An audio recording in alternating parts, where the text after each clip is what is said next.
Chris Claremont's work on the New Mutants is one of my all-time favorite comic book runs, and while the backdrop of the mutant-human conflict shenanigans and the various other zany and sometimes horrifying adventures the team finds themselves in is well done, exciting, and compelling, I think the reason this team has captured my interest so hard is because the characters and their individual journeys are just so exceptionally crafted. Welcome back to the channel, and welcome back to another episode of the New Mutants and Ideological Evolution. Today we'll be looking at the co-leader of the team, Sam Guthrie, aka Cannonball, and his unique ideological growth throughout Claremont's work on the series. Of course, we'll first have to begin with Sam's foundational perspectives and outlooks, which are largely formed from his pre-Xavier Institute life in a small coal mining town in Kentucky. He's the eldest of a large family, and unfortunately, Sam's father passed away from black lung when he was still young. This forced a lot of responsibilities on Sam, being the eldest man in his family. In fact, Sam was now the person who was taking on his father's role in the coal mines and being the breadwinner in his family. Growing up in an environment marked by labor-intensive work and economic hardships, Sam developed a strong sense of duty and responsibility at a young age. But just because Sam tried his hardest to take on that role and those responsibilities doesn't mean that he was completely secure in his ability to be that person. When we meet him, he's quintessentially a young man grappling with self-doubt and constantly questioning his abilities and his worthiness. And I think we can agree those feelings are already kind of natural for teenagers to have, but with Sam, he was forced into adulthood prematurely, and with that came a lot of responsibilities that would intimidate many adults, let alone this insecure small-town teenager. But this is also what makes him so relatable and a character that we want to root for. Who hasn't felt burdened by societal or familial expectations? Who hasn't struggled with self-doubt? And I think what you'll witness as we move forward in this video is that Sam's journey is such a testament to growth and resilience. And at the end of the day, as it is with a lot of these characters, it's about them finding their voice in the world, becoming more confident in their identities, and helping others facilitate that change within themselves. Now, before we really get into it, I do want to take a detour and talk about very quickly two things that externalize the character's insecurities, and that is one, just the visual representation of Sam, how he is actually drawn, how he looks in this book, and the second thing is his powers and how that also represents his insecurities in a way. So since comics are a visual medium, let's start with talking about his appearance. Sam has this very noticeable lanky physique that mirrors his internal struggles and unsteadiness in life. Now, when Sienkiewicz joins the book, his art style takes this one step further and really amplifies that. And Sienkiewicz does an amazing job of capturing in those visuals the emotional state and internal issues that Sam is experiencing. Now, moving on to his powers, very often, if not always, we can extrapolate a lot from a mutant's powers. Sam's mutant power is to turn into a human cannonball in a way. He can propel himself through air at great speeds, and he's invulnerable all the while. But the issue with Sam's power is that he has a lot of trouble initially with stopping and steering. The lack of control physically there mirrors the lack of control he feels in his actual life, and also highlights how he can feel burdened by all of the responsibilities that he's been forced to take on. Because Sam is the oldest of the New Mutants as well, so we're getting a little ahead, but they also look to him as this sort of guiding figure.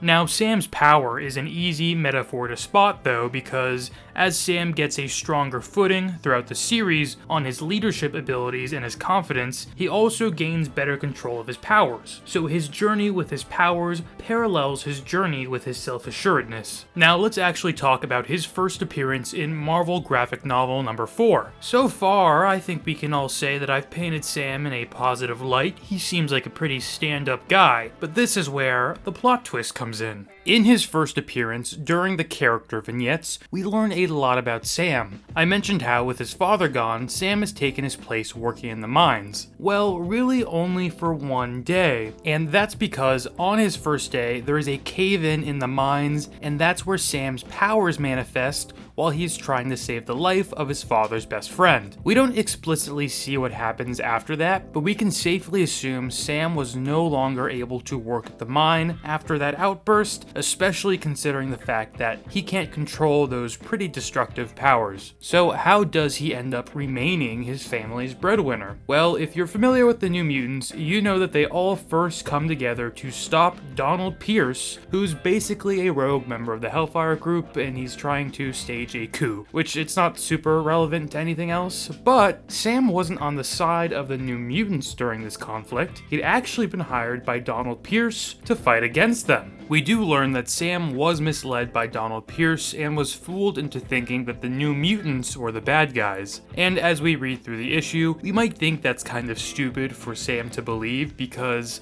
Donald Pierce and his guys just sound like bad guys. But I do want to point out, Sam is not stupid. He's intelligent for his age, and in fact, he was going to go to college until he had to sacrifice that dream because of his father's death. Instead, he's just naive, and that's how he falls into that. He's trying to navigate the adult world of responsibilities, and that can be murky water regardless of age. And I think even in that first appearance, Sam learns a pretty important lesson about his new powers. He can either use them to harm people, or he can take control and use them for good. Ultimately, by the end of the conflict, Sam stands up against Donald Pierce and is later invited to join the New Mutants by Professor Xavier, which I believe is also a subtextual moment that is so pivotal for the character, as it was a much needed vote of confidence from a respected figure, Charles Xavier, telling Sam that he has potential and he doesn't have to let any constraints of the past define him. So Sam accepts, and thankfully the other members of the New Mutants, after a quick discussion, end up accepting him too. And our stage is set. Something that I think is immediately endearing about Sam's character as the actual New Mutant series starts is he has a pretty stable footing on navigating his relationship with the other members of the team because, like I mentioned before, he kind of takes on that big brother role. Like in the first issue, there's an example when Shan and Danny are, having a issue. Bobby very much wants to get involved in it, and Sam sort of pulls him back and says, hey, I have two sisters, you kind of just have to let them do this. There's ways we go about this kind of thing. And in the second issue, when they visit a mall, there are some people who come and they start sort of making fun of them, and Bobby, being a lot more hot-headed than the rest of the group, wants to fight them really, and Sam is there, hand on shoulder, holding him back as well, being like, Bobby, just relax. And I think it's so interesting because it's showcasing how those leadership qualities are really second nature to Sam, but he's not super conscious of him doing it when he externalizes it like a big brother. When he becomes conscious of the team looking up to him, that's when the self-doubt starts to set in. He really just needs to have faith in himself and his growing abilities. In the early issues, Sam is not quite the focal point of the narrative. The spotlight is more on Danny Moonstar. However, in these initial issues, Sam is quietly laying down the foundation of his journey. We see him building relationships with the rest of the team, which are crucial for Sam's development, and we'll delve deeper into those relationships later. And Sam is also grappling with his powers, working tirelessly in the danger room to gain control. He even mentions that these training sessions are more grueling than his coal mine work, which is a testament to his efforts and his commitment. At the same time, Sam is also dealing with the emotional burden of being away from his family. Although I believe Professor Xavier is assisting them financially, which alleviates some guilt and responsibility from Sam, he still does miss them deeply, and as the man of the house at the time, he often wonders if his choices have been the most beneficial for his family. The team does naturally start to recognize Sam as a leader figure. However, as I said, Danny is probably more so the leader in most circumstances. She's more assertive and more strategic with her leadership style than Cannonball is, but he has a more blunt style that has its specific time and place where that works better. And one of those first moments where he puts himself up as a leader and receives the backing of the team is during their initial confrontation with the Hellions, who are the foil characters to the New Mutants. Basically, all the students make a deal about this duel together, and that's not super important to the point. What is important is that Sam is the representative of the duel for his people, and he goes up against Jetstream, who also has similar powers powers to Sam, so it acts as a test of both Sam's control over his powers and his confidence as a leader, and his actual display during the fight does have moments where he loses confidence and loses footing, but his fellow students like Bobby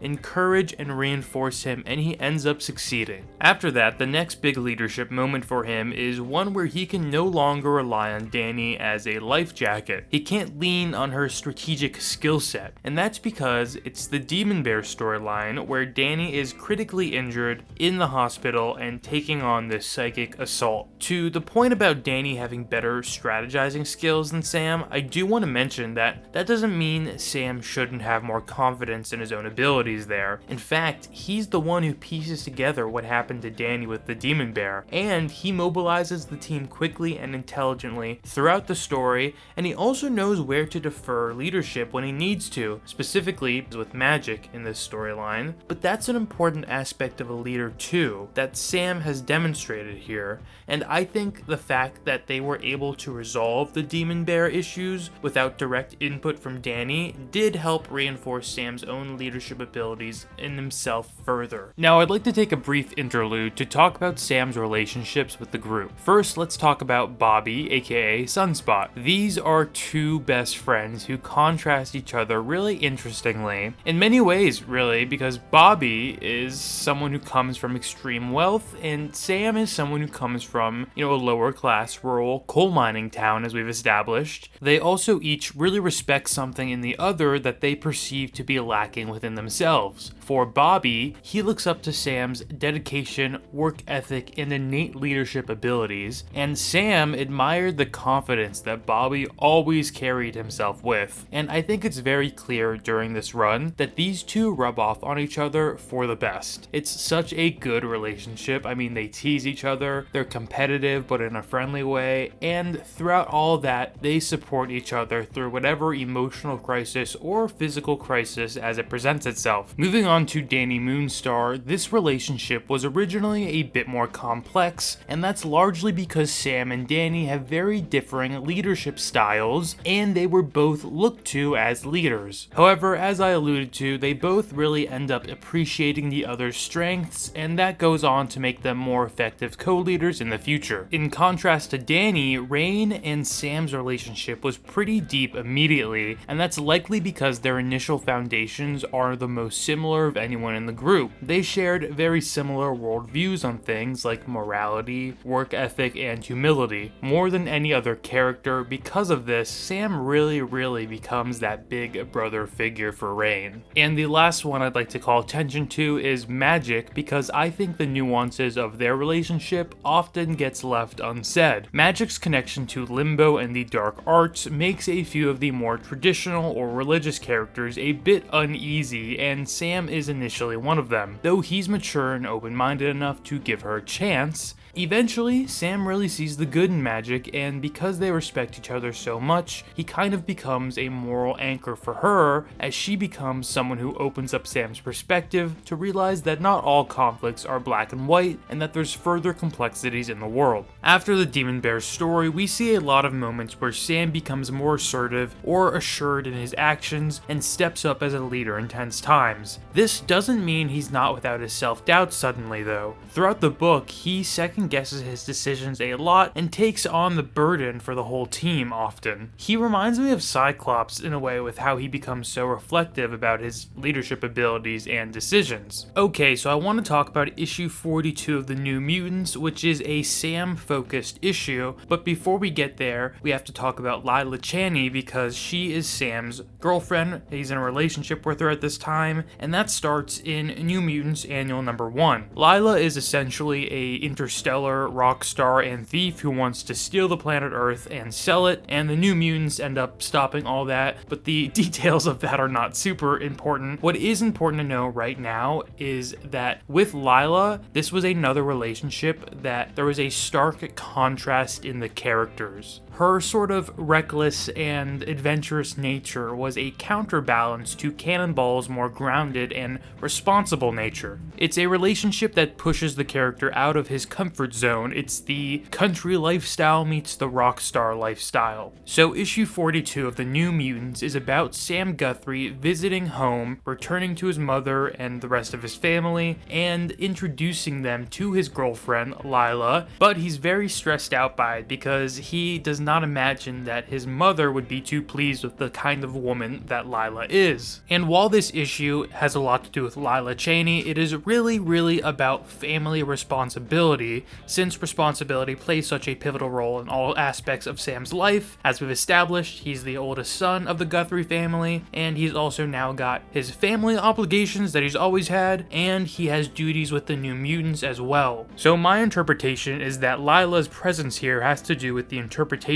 of those two worlds and the identity that Sam has built aside from his family. This causes a lot of stress for Sam, and it externalizes a lot of fears and issues he has. For example, when he's accusing Lila of giving his mother a stolen gift, it has to do with his beliefs about right and wrong and, the inflexibility of his moral compass versus maybe someone else's. But because he has this fear of disappointing his family, he doesn't really act in fairness towards Lila. But ultimately, he apologizes, and then he also passes her final test, which is her showing up to the house for the dinner they have planned with his family, and she is decked out in a very colorful, vibrant, wild outfit. And Sam, he says, "Okay, I accept you as you are, so my family is going to have to accept you as you are too." But this was just a little test from her, like I said, and she quickly changes into a more appropriate dinner first time meeting the parents outfit, which does show that Sam has broken away from a lot of his rigidness, and he's also becoming more open-minded and accepting, although I don't necessarily think Lila's actions here were entirely justified. But this moment is a good example for how the character is continually becoming more well-rounded as the story evolves. Another plot point in this issue that deals with family is the dynamic Sam has with his brother Joshua. Joshua is confused and torn because he feels resentment and fear in a way towards Sam because he's a mutant, but also he's a sense of envy and admiration, and this is also all in part due to Sam leaving home, and that's had a isolating effect on Joshua. This is a moment where Sam has to take on that big brother role again for his real little brother, and he has to remedy that. He has to make it okay with the culmination of what he's learned from the others. They end up going on a mission to help with a plane crash, which is Lila related for your awareness, and eventually Sam is able to somewhat reconcile his own personal dreams and life goals with the responsibilities of his family, as Joshua, in a way, proves himself and Sam sees his potential, which, after a conversation of mutual understanding,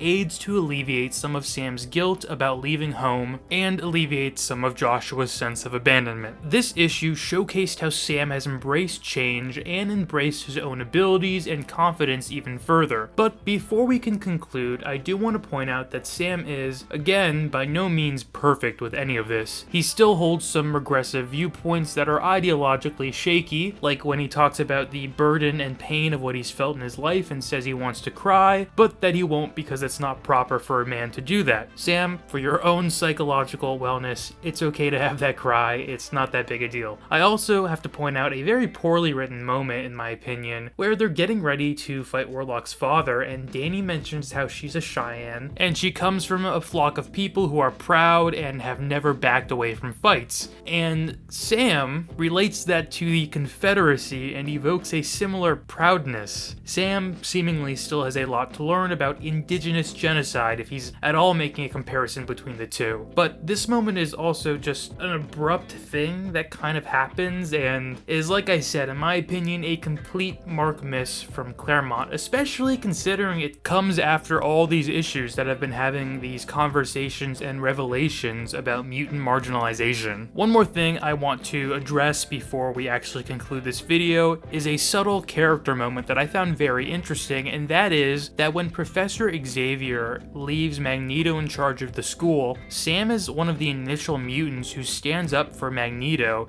and kind of vouches for him, which makes a lot of sense, not only considering that Professor Xavier put him in charge and Sam has loyalty and respect for Professor Xavier, but Professor Xavier also put Magneto in charge as a second chance, and Professor Xavier was the one who gave Sam his second chance originally back in Marvel graphic novel number 4. I just really like that as a nice character full circle moment, and I think it says a lot about the psychology of Sam as well. Now, a lot of Sam's larger leadership moments come after Claremont's run and happen in Simonson's run and beyond that, but it was all the work of this series that really uplifted Sam to be able to have that role later on. Sam really grew here, from the tragedy of his father's death, which instilled in him this strong sense of duty and responsibility, to the experiences in the New Mutants, which exposed him to some of the harsher realities of the world and helped further expand his worldview by bringing him face to face with people of different perspectives and just entirely new dilemmas. All of these characters really are in a way, but Sam is a pretty good example of the testament to the power of community and support as well. Being immersed with a group of young people from different backgrounds who are all navigating the complexities of their own mutant powers and being put in an environment where that's okay to do provided Sam with a support system that he'd never had before. And the team, which has become another family to him, have been a crucial element in shaping Sam into the man and the leader he is today. Guys, thank you so much for watching, and I really appreciate it if you made it to this point in the video. These are some of my favorite videos to make on the channel, but they're extremely time intensive, so if you do me a favor, please let me know if you enjoyed this video, leave a comment below, leave a like, leave a subscribe. I'd appreciate anything and everything. And also, please tell me who you'd like to see next. I've worked through a lot of the major characters now, and I think it'll be exciting to see how we get to the rest of them. Thank you, and you have a great rest of your week, guys.